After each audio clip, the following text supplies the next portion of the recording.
Trump was talking about this decades ago. The people that don't like me are the rich people, okay? It's a funny thing. I mean, they can't stand me. In a fascinating 1995 interview, Trump was asked about everything, from business to politics, and his answers sound remarkably similar today. But beyond staying consistent, he also managed to predict his own political future. So I would take a much harder stand, make a couple of enemies. I think I'd make a lot of friends ultimately. But I'm not sure that type of person is really electable. And today, we're covering it all. So let's get into it. I forget. Well, I saw you, I've known you a long time, and I saw you at your peak. I also saw you during those bad times. And you know what always impressed me? You were no different. Well, thank you. That's a great compliment. You were no different. That's a good compliment. You can't take it too seriously. I mean, I know you're going to be up. I'll be up. I'll be down. You can't really, guys like us, keep coming. You just keep coming. That's all you can do. And yeah, sometimes it's not easy. They say, come on out to dinner, and you have 400 people, and they're looking and staring, and they're saying, I wonder how he's taking adversity. But you learn a lot about yourself, and you learn a lot about other people. You learn about loyalty. I learned a lot about loyalty. I had people that I would have bet the ranch on, and they were not as loyal as they should have been. Right. And I had people that I wouldn't have, and they turned out to be, unbelievable. Really Isn't that positive. interesting? Yeah. So you just can't tell. It's not color, it's not race, it's not religion, it's not anything, Roger. You just can't tell. Believe it or not, this interview aired on America's Talking, a cable network created by NBC, and it was actually MSNBC's predecessor. Ailes was running the network at the time before leaving and later launching Fox News, so the two guys sitting across from each other probably had no idea how much influence they'd eventually have on Republican politics. This was also around the time Trump was trying to bounce back from the financial troubles that followed the 1990 recession, making the conversation even more interesting. After spending much of the previous decade on the rise, he was dealing with his first major setback. Trump understood how to connect with the average Joe, and Roger wanted to know exactly how he managed to pull that off. Rich guys are often not well-liked guys, but what's interesting to me is the guy on the street, the cab drivers, the guys working on the road crews, they all go, hey, Donald, how's it going? Hey, it's almost like they feel very comfortable with you, like you're one of them. And I've never quite figured out how you bridge that. The people that don't like me are the rich people, okay? It's a funny thing. I mean, they can't stand me. I mean, I have friends, and I have not only friends, I have enemies, jerks. They work, they hurt people, they this, they that, and then they call up, can you help me get a reservation at a restaurant, okay? I say, what's the purpose of being rich if you can't get a table at a restaurant? The people that like me are the people that you're talking about. The rich people do not like Donald Trump.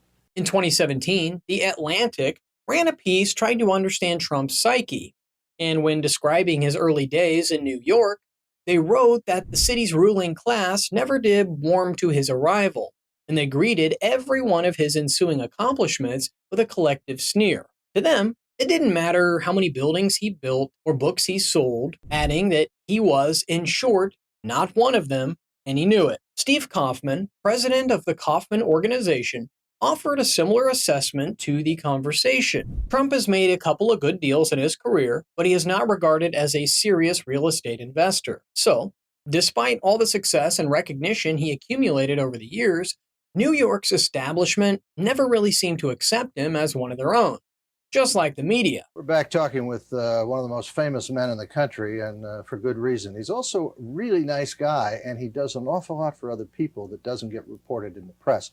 The press sometimes treats you good, sometimes they love to hate you, sometimes they love you, sometimes they hate you. Well, they're very uneven. Some are very good, but I've met some of the most dishonest people I've ever met are in the press. I mean, they are literally some of the most dishonest, despicable people. And, you know, when you see the public hates the press so much, the public understands.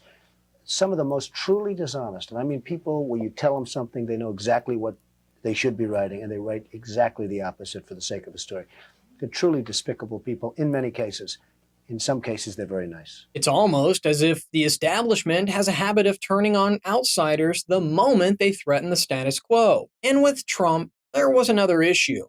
He made it pretty clear early on that he couldn't be controlled and had no problem taking these people head on. But there was a time when much of the media actually liked him. They regularly invited him onto their shows, joked around with him, and some hosts even refer to Trump as their friend. That relationship obviously changed once he entered politics and became a serious threat to the party they supported, which finally brings us to Roger asking Trump whether he could ever see himself running for office. And looking back at his answer today, it kind of sounds a little prophetic. Would you ever run for politics, or would you worry about them going after your life? I mean, messing up your life, messing up you too. How would you feel if he went into politics? I think basically he's a man who makes his own decisions. I can just give my opinions here and there. And but in the end, I'm very flexible with his choices. And I think he would do terrific. You know, there's a certain dishonesty, unfortunately, that you need for running for office. Now, it's an unfortunate thing, but you would know this perhaps better than anybody in the world, right? I've coached a few. I'm a pretty straight guy, and I'm not sure that somebody that really calls it like it is and says this is what you have to do, I'm not sure that kind of a guy gets elected. Maybe so, maybe not. I would take a much harder stand. I'd take a much more difficult stand, I would say. Make a couple of enemies. I think I'd make a lot of friends, ultimately. But I'm not sure that type of person is really electable. I think it's safe to say here that if Trump had run under either party in the 90s or early 2000s, he probably wouldn't have stood much of a chance. Remember, this was an era where something like the Dean scream would derail an entire presidential campaign. The media still had enormous power over public perception, while both Republican and Democratic elites largely controlled who could realistically break into national politics. Social media changed that equation completely by giving candidates direct access to millions of voters without the traditional gatekeepers in the middle. And while the establishment certainly managed to turn a good chunk of the public opinion against Trump during his first term, his 2024 comeback shows their influence isn't anywhere close to what it once was. As I said at the start, Trump has also remained consistent over the years. For instance, here's how he described the way he would handle foreign policy. If the United States government took a firmer stand with foreign countries, would we be better off, or are we so much now a part of the nation of the community of nations that we can't really afford to offend anybody? I think we'd be better off, and I think we'd be far more respected. I think the Japanese would respect us far more than they do. I don't think they have any respect for us, and they shouldn't have any respect for us because we are idiots when it comes to what's happening. I mean, look at dealing with Japan. I mean, just take a look at what's going on. I mean, they make hundreds of billions of dollars a year, and we lose money in deficits, and nothing happens. And they say, no, the Japanese are learning, and they're starting to open up. In the meantime, every second goes by, we're losing. I just think that people would have far greater respect for this country if we took a much tougher stand. It's really quite pathetic. Now, compare that with most of our political class, and the difference is night and day. They'll campaign on securing elections, then refuse to support voter ID. They'll rail against government waste, fraud, and abuse, only to do very little about it once they're in office.